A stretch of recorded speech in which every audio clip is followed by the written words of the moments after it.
Yahweh batela mikongo. Yahweh, Yahweh benisa mikongo.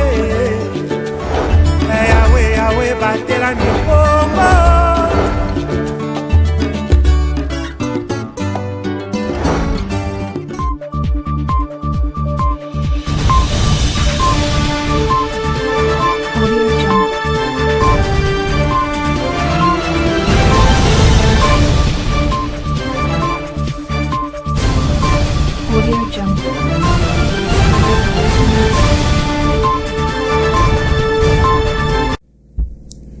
C'est toujours un honneur pour nous d'être chez vous dans le cadre d'un nouveau journal. Mesdames et messieurs, merci de nous choisir et soyez le bienvenu dans cette session d'information. Une délégation de l'agence japonaise de coopération internationale JICA a été reçue par le vice-gouverneur de province Prosper Ntelantabidila dans son cabinet de travail en ville basse le mardi 18 novembre 2025. Le pourquoi de cette rencontre dans ses commentaires de Pacifique Mwanda avec les images de la cellule de communication du gouvernorat.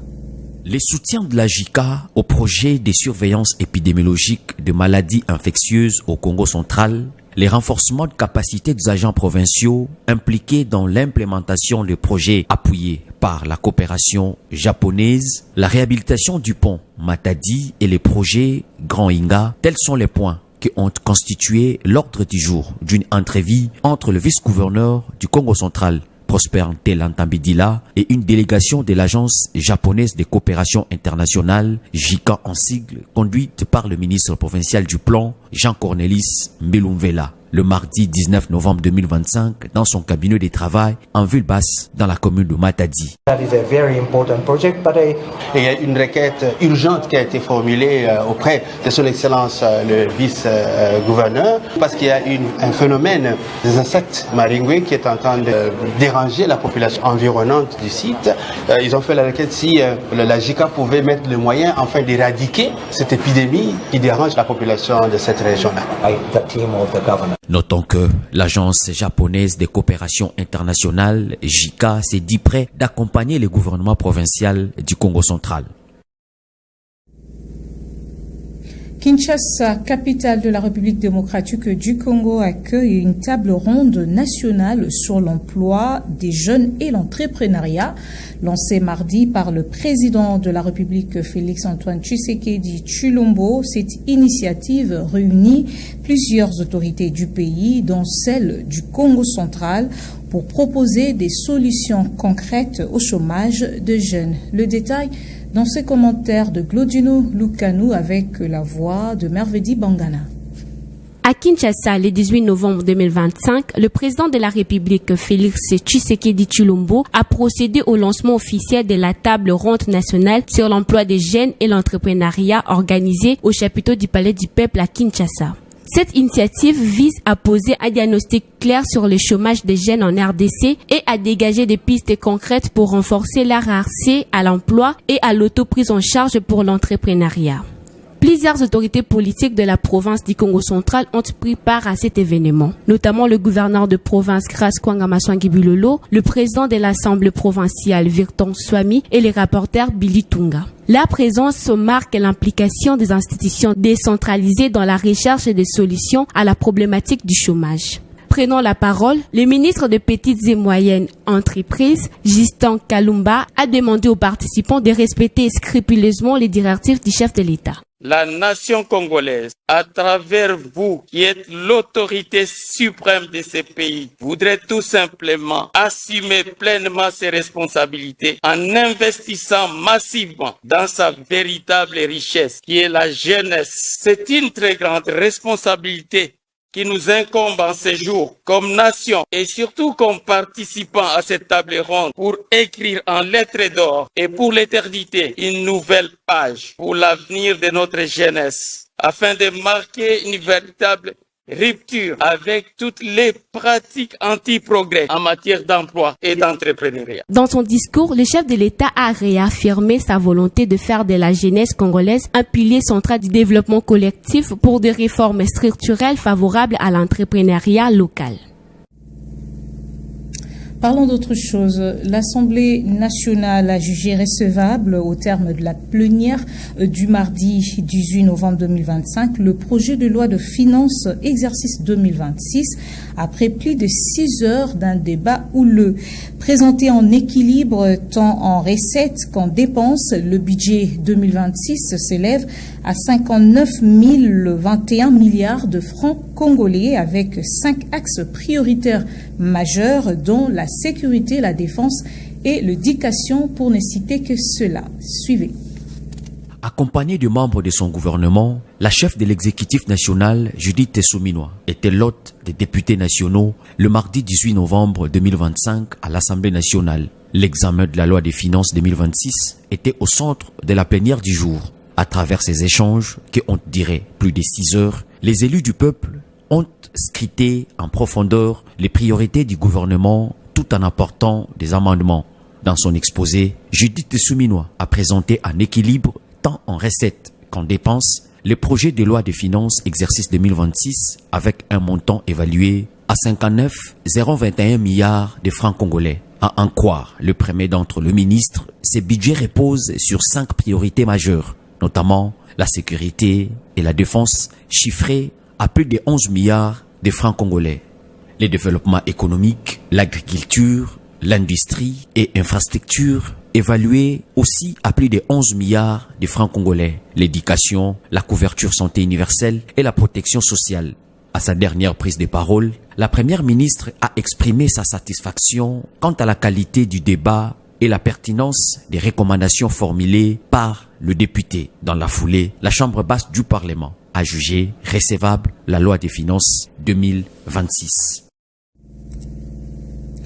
Ressent toujours dans l'Assemblée nationale, dans le même ordre d'idées, la loi portant reddition de comptes exercice 2024 a été déclarée recevable le lundi du 7 novembre 2025 à l'issue de l'exposé de l'argentier national Doudou Fwamba et les différentes interventions de députés nationaux. Dans un contexte marqué par le défi sécuritaire à l'est de la République démocratique du Congo, le gouvernement a mobilisé plus de 35 000 milliards de francs congolais. Je vous propose de suivre l'extrait de l'exposé du ministre de Finances, Doudou Fwamba, à cet effet.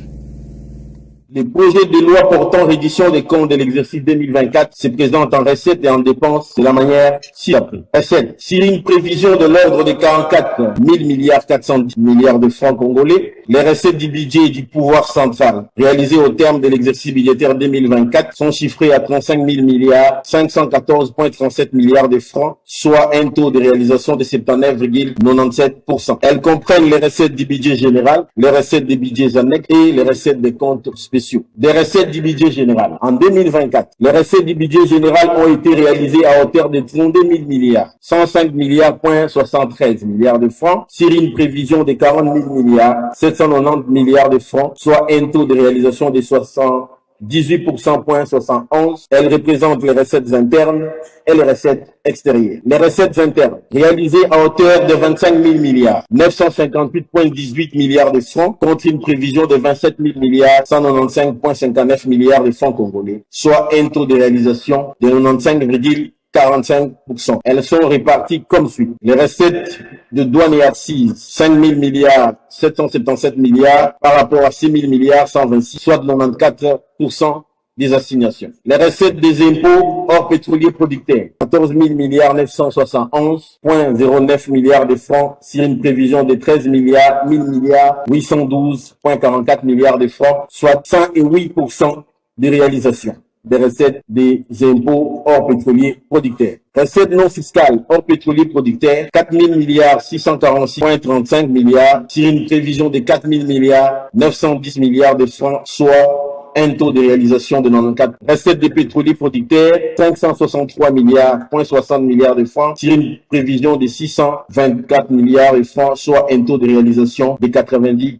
Il est à noter que les recettes extérieures sont réalisées à hauteur de 6 000 milliards 147,55 milliards contre 13 000 milliards 594 milliards de francs congolais de prévision, soit un taux de réalisation de 45,22%. Elles sont composées de recettes extérieures d'appui budgétaire et recettes extérieures des financements et d'investissements.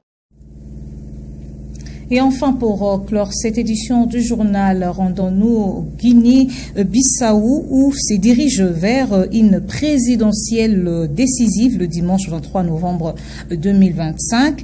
Deux visions s'opposent. Le président sortant Umaro Sissoco Embalo, soutenu par 21 partis politiques, brigue un second mandat. Face à lui, Fernando Diaz da Costa, candidat sans étiquette, appuyé par une coalition. Les détails avec la TV5 Monde. L'actualité attire l'attention des électeurs. D'abord, le président sortant, Umaro Sissoco Embalo, soutenu par une coalition de 21 partis politiques. À 53 ans, il est le favori à sa propre succession pour un second mandat. Dans son manifeste politique, Umaro Sissoco Embalo promet de créer des emplois, de renforcer la sécurité, de construire des infrastructures et de relancer l'agriculture. Face à lui, Fernando Costa Dias, candidat sans étiquette qui se lance pour la première fois dans la bataille. Dias a le soutien de PAI Terra Arranca et de son leader, Domingos Simões Pereira, également leader du parti historique, le PAIGC. Dias promet le retour à l'ordre constitutionnel avec un gouvernement et un parlement dirigé par le PAIGC, vainqueur des élections de 2023. Ce dimanche, outre la présidentielle, les électeurs de ce petit pays lusophone de 2 millions d'habitants devront également élire leurs députés. Voilà qui marque la fin de cette session d'information, mesdames et messieurs. Merci à vous de nous avoir suivis. Le programme continue sur Ecopolis.